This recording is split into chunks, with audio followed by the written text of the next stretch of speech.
Hello. చెప్పండి. మాట్లాడు. చెప్పండి. సార్ ఇక్కడే ఉన్నారు చెప్పండి.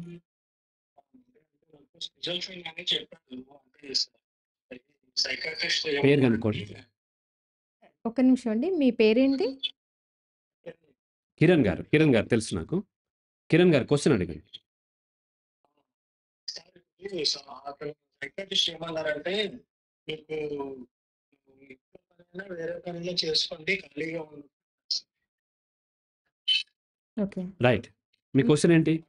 అయితే నేను ఇంట్లో భార్య పిల్లల్ని చూసుకుంటా అలా చూసుకుంటే సరిపోతుంది సార్. మామూలుగా ఎకానమీ సరిపోతుంది. రైట్. అయితే ఇంటికి కూడా గవర్నమెంట్ ఉందా లేకపోతే చూసుకుంటే సరిపోతుందా? రైట్. రైట్. మ్యూట్ చేయండి చెప్తాను. మీ వాయిస్ మ్యూట్ చేయండి. కిరణ్ గారు స్కిజోఫ్రెనియా ఉంది అండ్ ఓసీడీ కూడా ఉంది. హ్మ్. ఇప్పుడు స్కిజోఫ్రెనియా అనేది కౌన్సెలింగ్‌తో తగ్గేది కాదు. ఓన్లీ మేనేజ్ చేసేది. మెడిసిన్‌తో కూడా తగ్గదు. హ్మ్. మేనేజ్ చేయాల్సిందే. రైట్.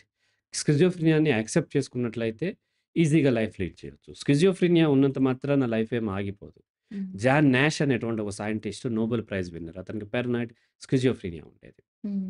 ఆయన స్కిజోఫ్రెనియాని యాక్సెప్ట్ చేసేదాకా చాలా ఇబ్బంది పడ్డాడు. హ్మ్. తను ఒక ఎఫ్‌బీఐకి పనిచేస్తున్నానని ఫీల్ అయ్యేవాడు. హ్మ్. రష్యా నుంచి వేరే కోడ్స్ పంపిస్తుంది. దాన్ని డీకోడ్ చేస్తున్నాను అనుకుని తను ఫీల్ అయ్యి చేస్తూ ఉండేవాడు. అట్లా ఉన్నవాడు. ఎప్పుడైతే యాక్సెప్ట్ చేసాడో అప్పటి నుంచి తనకి ఈజీ అయిపోయింది లైఫ్. హ్మ్. అలాగే స్కిజోఫ్రెనియాని యాక్సెప్ట్ చేసుకున్నట్లయితే అంటే ఒక చెయ్యి లేనప్పుడు ఒక చేత్తోనే పని చేసుకోవడం అలవాటు చేసుకుంటే ఈజీ అయిపోతుంది జీవితం. హ్మ్. కాబట్టి ఫస్ట్ స్టెప్ ఏంటి స్కిజోఫ్రెనియాని యాక్సెప్ట్ చేయాలి. హ్మ్. మెడిసిన్ కంపల్సరీ తీసుకోవాలి. ఎందుకంటే మెడిసిన్ లేనప్పుడు మళ్ళీ ట్రిగ్గర్ అవుతూ ఉంటది. సైకియాట్రిస్ట్ మెడిసిన్ ఇస్తారు. ఆ మెడిసిన్‌ని రెగ్యులర్‌గా తీసుకోవాలి. ఆ తర్వాత ఇది చేస్తే సరిపోతుందా? అది చేస్తే సరిపోతుందా? అని ఆయన ఏం చెప్పాడంటే, మీ పనులు మీరు చేసుకోండి అని. పనులు చేసుకుంటే స్కిజోఫ్రెనియా తగ్గిపోతదా? తగ్గదు. హ్మ్. పెరగదు. ఓకే. పనులు చేయకపోతే పెరిగే అవకాశం ఎక్కువుంటది. కాబట్టి మీ జీవితంలో ఎంత వీలైతే అంత పని, ఇంట్లో పనైతే ఇంట్లో పని, భార్య పిల్లల పనైతే భార్య పిల్లల పని, అంతకంటే టైం ఉంటే బయట పనులు కూడా చేయొచ్చు. అంతకంటే టైం ఉంటే ఇంకా వేరే దేశం వెళ్లి కూడా పని చేయొచ్చు. హ్మ్. అది కాంటెక్స్ట్‌ని బట్టి ఉంటది. అంతే తప్ప ఇంత సరిపోతది, ఇంత సరిపోదు అనే ఆన్సర్ ఇవ్వటం కరెక్ట్ కాదు. క్వెషన్ అట్లా అడుగుతారు. ఎంత పని చేయాలి? అలాగే ఒక గంట ఎక్సర్‌సైజ్ చేస్తే సరిపోద్దా సార్ అంటారు. గంట, 2 గంటల కాదు. హ్మ్. రోజు ఎక్సర్‌సైజ్ చేయనోళ్ళు ఒక 10 నిమిషాలకే వాళ్ళు నడుము పట్టేసేసి పడిపోతారు. బెడ్ రిడెన్ అయిపోతారు. అవును. సార్ గంట చేయమన్నారు గదా! గంట చేయలేకపోతున్నాను అట్లా అనుకుంటారు. అట్లా కాదు. నేను కరోనాతో ఉన్నప్పుడు ఒక్క అడుగు కూడా వేయలేకపోయేవాడిని. కరోనా నుంచి బయటకొచ్చిన తర్వాత. అప్పుడు ఓన్లీ రోజుకి ఒకటే అడుగేసేవాడిని. కొన్ని రోజుల తర్వాత వారం తర్వాత 2 అడుగులేసాను. హ్మ్. ఆ తర్వాత మరిన్ని అడుగులేయటం. అట్లా ఏసి గంటన్నర గూడా ఎక్సర్‌సైజ్ చేసేసి స్టామినా పెరుగుతది.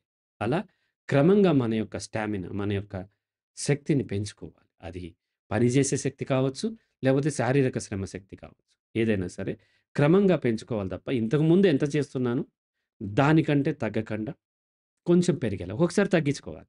హ్మ్. రోజు 20 మినిట్స్ వాకింగ్ చేస్తున్న అమ్మాయికి 22 మినిట్స్‌కి ఇంక్రీజ్ చేయొచ్చు. ఒక్కొక్కసారి ఏమైతది ఏ జ్వరమో, లేపోతే స్ట్రెస్సో, రాత్రేదో యుద్ధం జరుగుతుందని ఆ వీడియోలు చూసి ఆమె యాంక్సైటీ అయిపోవటం వల్ల నెక్స్ట్ డే 20 కూడా చేయలేకపోవచ్చు. ఓకే. అప్పుడు తగ్గించుకోవాలి మళ్ళీ. హ్మ్. ఒక అడుగు వెనక్కి రావాలి. మళ్ళా 20కి రావాలి. మళ్ళీ 22కి అట్లా ఆ రోజు ఉన్న స్థితిని బట్టి మనం ఉండాలి తప్ప ఖచ్చితంగా ఇన్ని గంటలు, ఇంత పని అనేది ఉండదు. కాబట్టి కిరణ్ గారు, మీకు వీలైనంతగా పని చేస్తూనే ఉండండి. ముఖ్యంగా శారీరక శ్రమ ఉండే పని చేసినట్లయితే బెటర్‌గా మీకు స్లీప్ వస్తుంది. అప్పుడు నెక్స్ట్ డే మరింత బెటర్‌గా మీరు చేయగలుగుతారు. పని అంటే ఓన్లీ కంప్యూటర్ పని చేసుకోవటము, పుస్తకాలు చదవటము, లేకపోతే టీచ్ చేయటము, కౌన్సెలింగ్ ఇది కాదు పని.